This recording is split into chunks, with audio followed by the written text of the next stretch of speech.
Do you know what happens if your prospects don't trust you? What happens if your current customers lose trust in you? Think about it. In either case, here's what I can promise. I can promise that none of the outcomes that you want to happen will happen. Said another way, the most successful companies in the industry are those that build and maintain trust in the marketplace. And this is the topic of today's video. Yet, what I've found is that the concept of trust is difficult for most people to figure out. How can I grab a hold of this and optimize against it? This is what most people are struggling with. You see, most tend to think that trust is kind of a binary measurement. I either have trust or I don't. So when we're talking about trust in the APFADS model, what we are going to reference and we're going to frame it as is faith. Faith is a more gradient measurement, and it's a way to give someone, faith is really all about building trust. So what kind of trust do we aim for and how do we build it? That is what we're going to talk about in this video. Hello and welcome to this channel all about building products that matter and developing high-performing product cultures. My name is Jason Carver and I want to get you onto the pragmatic path to explosive growth. So make sure that you subscribe to this channel and hit the bell so that you know when my next cheat code drops. Welcome to the third pillar of the APFADS model. If you have not watched the previous videos in this series, then I suggest you start from the beginning to gain the context required to really unlock this pillar. Otherwise, we're going to dive right in. As always, we start off from the customer's perspective. There are four typical components to building faith for our prospects and customers, yet differing options or offers require unique forms as well. So we'll talk about that a little bit later. Now, the first one is that we have to talk about the trust in your expertise.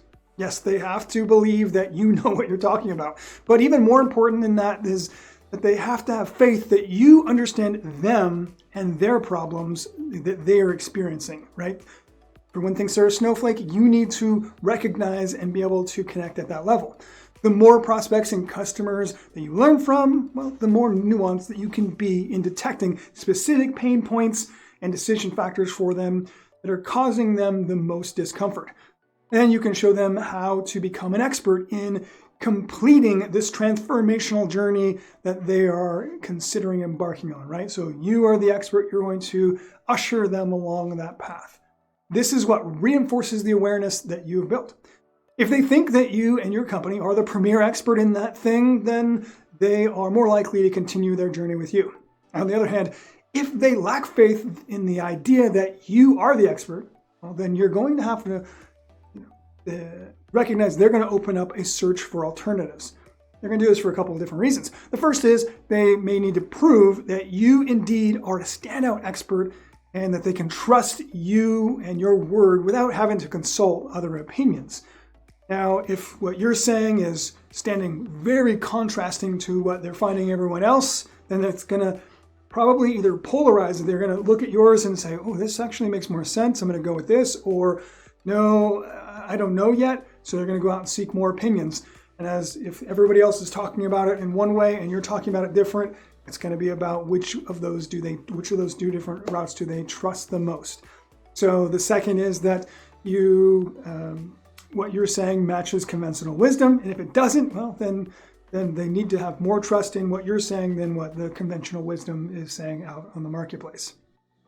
If you fail to develop this early in the journey, well, then your audience will find someone else that establishes more faith while they're fact-finding alternatives. So if this happens to you, well, then your journey ends because they won't be returning. Now, if they trust that you are the expert, then they need to feel like your organization has time to support them with their unique needs. It is impossible to figure out how to contact someone on your website as they're searching around, and yet someone else looks like they may be more available or more accommodating. Well, then once again, you've lost the sales. This is what also includes if you're showing that you understand how to meet them where they're at and how to operationalize your product in a way that will work for them specifically. In fact, support is a critical aspect of this overall change management system, and that's why it's one of the upcoming pillars that we will talk about. So we'll leave support a little bit alone for now. Now, what we already talked about is a sense of belonging. But the last time we talked about sense of belonging, we talked about it from the employee's perspective, feeling a sense of belonging with your organization. Here we're talking about our prospects and our customers feeling like they are part of our flock. Many companies, especially SaaS companies, hope that by productizing their offering that they will be able to support customers without any additional one-on-one assistance. In reality, is that while margins are significantly higher in these types of offerings, you can absolutely take it too far. If every time that someone needs assistance with your product, they have to pay for support, well then they're definitely not going to feel like they're part of your flock because it's made it clear to them that they're not part of your inner circle.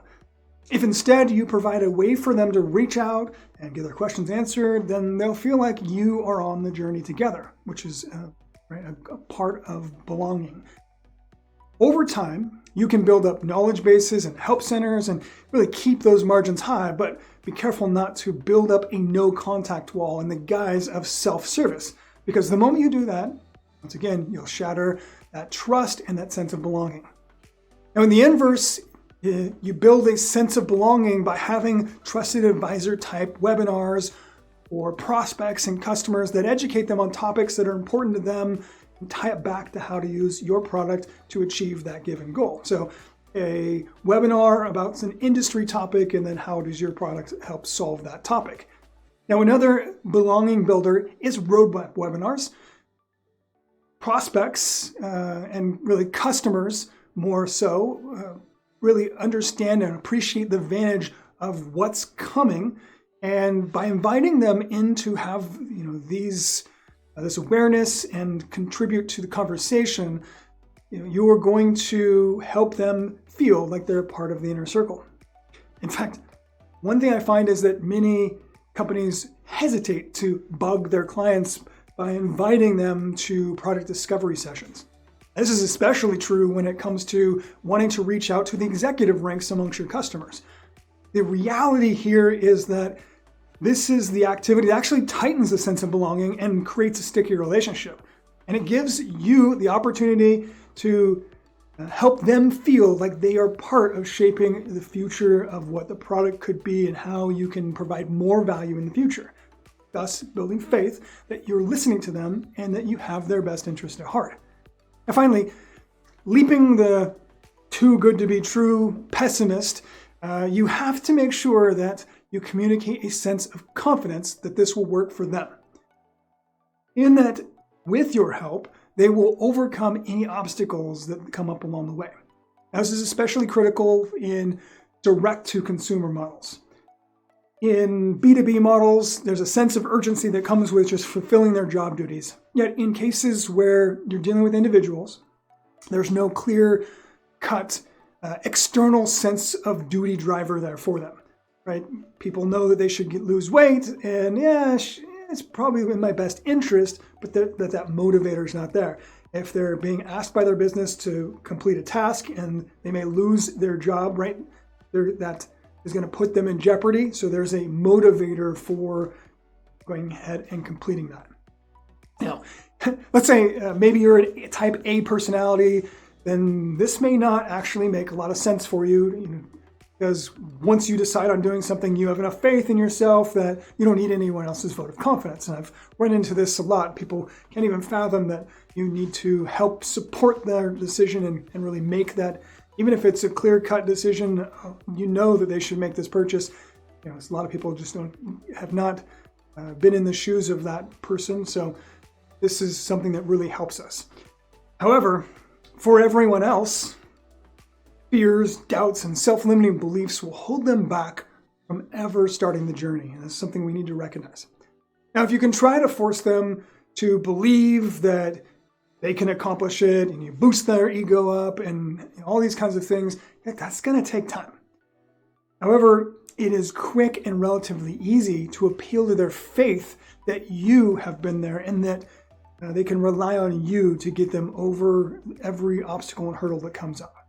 Now, in addition to ensuring that you establish your expertise, you want to leverage social proof to reinforce each of these points to help them build faith. By showing them that this has worked for someone else exactly in their position, and that the journey was worth it, you will help build and reinforce their faith quickly. It's not just you talking about it, it's all these successful former clients that are coming ahead and saying this was a great move for them. Okay, flipping to the other side of the coin, how does faith materialize in your building? Now, as with most internal matters, this is communication and collaboration effects that you really need to focus on. Establishing confidence in your sense of purpose as an organization is important. That is that your existence is important and you are building a product that services or product and services that really matter to customers. That you have the ability and the atmosphere to be able to execute against the plan. That is what organizations need to do, and that you need to ensure that they recognize that you are built on integrity. You're taking care of customers, employees, and communities. Not that you're staffed with leaders that are all out for themselves, raising profits without consideration of the resulting consequences, or quick to fire, all those kinds of things. They want to know that you have integrity. Now, as employees and fellow leaders in this organization, they want to know they have a meaningful part to play in achieving the mission. They are trusted advisors from their domain of expertise who are seen as playing an important part of championing the movement that you are starting. They must have faith in the plan of action and how that plan is going to deliver upon the vision and derive a successful mission. And all along that plan and execution, that they have the abilities required to play their part. Now, if they feel like they don't have the abilities, then it's important for you to enforce that the organization is going to help them acquire the skills and have the patience for them to go through that growing curve. Okay, faith is a heavy topic, and I'm certain that if you perform stakeholder analysis, you'll see other areas of faith that you need to address. And that's your challenge. Reflect on your situation and think about how you can help prospects, customers, and employees have the faith that you have their best interest in mind, that they're part of your inner circle, and that they would be silly not to embark on the journey with you. Next up, we're going to talk about how ability plays into change management. Well, that's it. Thank you for watching. I really hope you found that valuable. Now, if you want more cheat codes for product success, then make sure you subscribe to this channel and hit the bell so that you know when my next one drops. And don't forget to leave a comment or reach out to me at carverversuschaos.com to tell me exactly the type of topics that you would like to cover next. Till then, my friends, have fun and play well.